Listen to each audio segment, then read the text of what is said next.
Have you ever landed a big promotion or a pay rise? Felt that initial rush of success and then 6 months later wondered where all that extra money went? It's one of the most frustrating puzzles in finance. You're earning more than ever, yet your bank balance looks exactly the same at the end of the month. If that sounds familiar, you aren't alone, and you aren't failing. You're just dealing with a master thief called lifestyle creep. It's a sneaky process where yesterday's special treats slowly become today's absolute necessities. For high earners in the UK, this can even turn into a 60% tax trap that keeps you working harder just to stand still.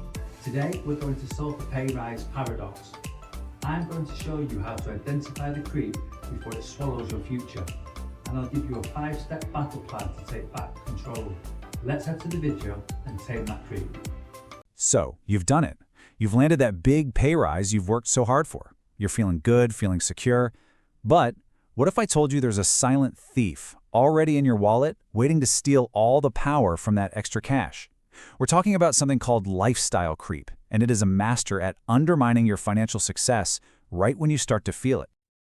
It's a really simple question, but honestly, it can be a pretty scary one to answer.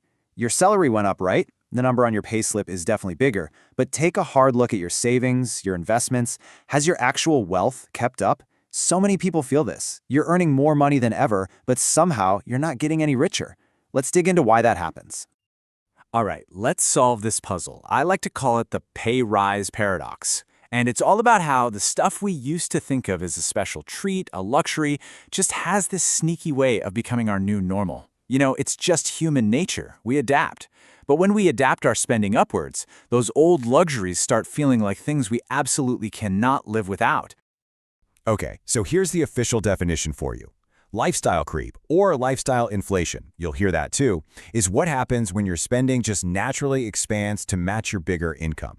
Now here's the kicker, the really important part. Your savings and your investments, they don't get that same upgrade, and it doesn't happen all at once with a big bang. It creeps up on you, which is exactly what makes it so dangerous. Let's get real with a classic example. Before the raise, maybe you were awesome at packing your lunch every day. But afterwards? What's 10 quid on a fancy sandwich and a coffee? It doesn't feel like a big deal, but do the math. That's potentially 200 quid a month that has just vanished on lunch. See? It's those little daily changes that add up so fast. And it's not just lunch, is it? This creep sneaks right into your weekly shop.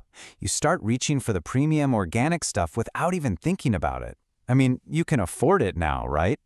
The problem is that becomes your new baseline. Your grocery bill just inflates, and you barely even notice it happening. And oh, this doesn't just stop at the small stuff. It scales way up. That one modest holiday in the UK you used to take every year, suddenly that's not quite enough. Now it's a couple of big overseas trips, maybe a few city breaks thrown in for good measure. Look, the problem isn't taking a nice holiday. It's that your expectations have totally shifted, and this new, much more expensive habit becomes the standard you feel like you have to maintain. Now, this can happen to anyone at any income level. But I've got to tell you, for high earners in the UK, it is a whole different ballgame. It's a unique and, frankly, much bigger risk. Hitting that six-figure salary feels like you've made it, but it comes with this very specific financial trap that is shockingly easy to fall into. You know, there's even a name for this group, Henrys. It stands for High Earners, Not Rich Yet. And these are your professionals, your managers, people on great salaries who are somehow still living paycheck to paycheck. Why? Because their expenses have completely swallowed their income. They've got the lifestyle for sure, but not the actual wealth to back it up. Okay, get ready for this, because for high earners in the UK, this number is brutal, 60%. Because of how the personal tax-free allowance gets withdrawn, if you earn between £100,000 and about £125,000, your pay rise gets hit with an effective tax rate of 60%. Just think about that. For every extra pound your boss gives you, you only take home 40p. Now, if your lifestyle creep is based on that gross salary number and not what actually lands in your bank, you can see how quickly you end up spending money you just don't have. And the long-term damage here is serious. It's not just about being a bit stretched at the end of the month. We're talking about a major retirement shortfall, because you'll need a much bigger nest egg to fund this fancy lifestyle. You miss out on all those precious years of investment compounding, and honestly, it can make you feel trapped. totally dependent on that high salary, which just kills your freedom if you ever want to change careers, start a business, or even just take a break. Okay, that was the problem. And yeah, it sounds a little grim. But here's the good news. You can absolutely fight back. You can tame the creep. It just takes a bit of intention. So let's get into it. Here is your action plan for taking back control of your money. So what's in our battle plan for fighting back? Well, it really boils down to 5 key strategies, and they're all about being more aware and more deliberate with your money. So let's break them down one by one. This one is without a doubt the most powerful weapon in your arsenal. Pay yourself first. What that means is, before that extra cash from your pay rise even has a chance to hit your main bank account, you set up an automatic transfer.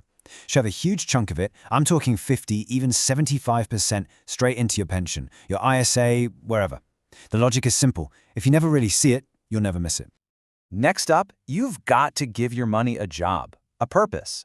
If your money doesn't have a specific destination, then hey, any spending feels justifiable. But if you have real, concrete goals, like building a 6-month emergency fund, or retiring at 55, or saving for a house deposit, then you have a filter. You can ask, does this purchase get me closer to my goal or further away?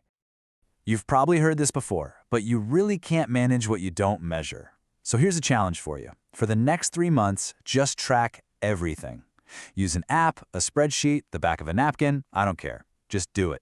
I promise you, you will be shocked at where your money is actually going. It shines a big, bright light on all those little daily spends and forgotten subscriptions. This one is all about moving from mindless upgrading to mindful spending. So before you buy something new, just pause for a second and ask yourself this question. Does this purchase genuinely add joy to my life, save me valuable time, or improve my health? It's like having a little bouncer for your bank account, only letting in the purchases that truly matter to you. And finally, this is such a simple but brilliant psychological trick. Use different bank accounts. Set it up so on payday, whoosh, all your automated savings and investments disappear into their own separate accounts. The money that's left in your main current account, that's it. That's your budget for the month. It creates this fantastic hard boundary. Out of sight, out of mind. At the end of the day, all of this, every single tip, it boils down to one incredibly powerful idea. It is your money. You earned it, and you get to decide where it goes. Taming lifestyle creep isn't about depriving yourself. It's about empowerment. It's about consciously designing the financial future that you actually want. So, I'll just leave you with this one question to think about. Take a really honest look at your spending, your habits, those things that have become your new necessities. Is the lifestyle you're building right now truly serving your biggest, most important goals for your life? Or is it time to take back control?